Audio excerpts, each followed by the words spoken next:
Mwasibye mtyano bannaffe amawulire gaffe amasuga gano ng'okugabasumira nze Helen Smaita wa KLM TV. Ebikonge by'e Kibuli bifudde mu myezi 5 kati kuwa ebisingawo. Haji Musa Katongole yeegasse ku basajja nfanfe ab'omulangira Kassim Nakibinge abafudde mu bbanga lya myezi 5 gyokka. Haji Katongole yafudde ku Lwakubiri ku makya mu ddwaliro lya TMR Enaalya oluvannyuma lw'ennaku ng'atawaanyizibwa oluvannyuma lw'ennaku eziweze ng'atawaanyizibwa omutima. Kyategeerezeddwa nti yatwalibwayo oluvannyuma lw'okufuna obuzibu mu kussa. Yeegasse ku basajja enkwatangabo ababadde batava ku lusegere lw'omulangira Kassim Nakibinge era okufa kwe kwayongeddwako ng'eddibu eddene ddala erikubiddwa mu bukulembeze bw'e Kibuli. Yaddiridde Sheikh Nuhu Muzaata Bate eyali omwogezi w'omuzikiti gw'e Kibuli eyafa nga Desemba 4, 2020. Muzaata yafa wakayita omwezi gumu gwokka nga Dr. Anas Kalisa amaze okufa nga Novemba 5, 2020.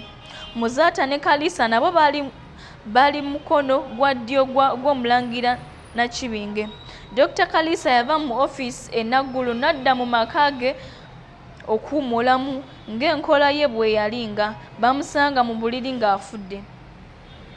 Kalisa y'omu ku basajja abaali beebuuzibwako ensonga z'obusiraamu era yali mukwano nnyo gw'omulangira Kassim Nakibinge era nga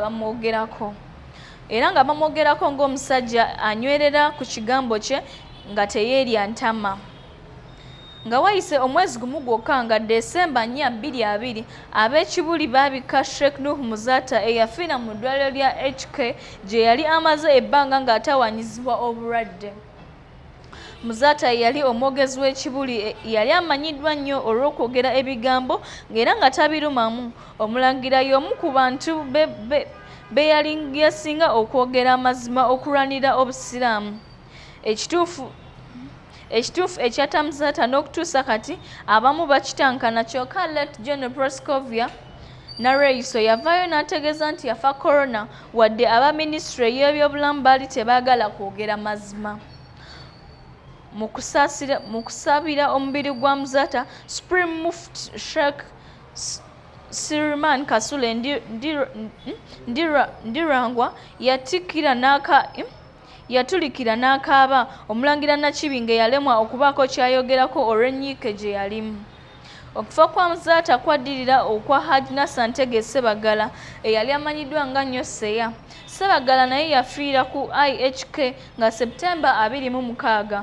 Ono naye yali musajja ow'e Kibuli era okumaza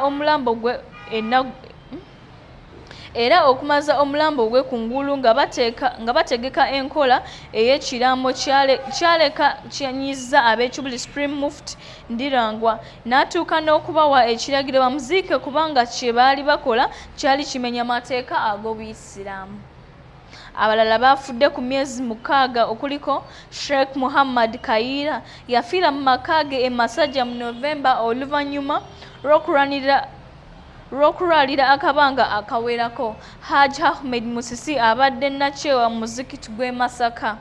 Haji Ahmed Gita Sowed Ssentebe w'ettwala ly'ensangi era nakyewa mu ofiisi ya Supreme Mufti e Kibuli yagambye nti okufa kwa Haji Katongole ddibu ddene mu buweereza bw'e Kibuli n'enkulaakulana y'obusiraamu. Yagambye nti Katongole abadde ku lukiiko olutegeka amadda Gambogo nga yadda mu kifo kya Haji Jamada Luta Musoke eyawummula emyaka 2 egiyise. Mukulikayo nnyo abasasi baffe.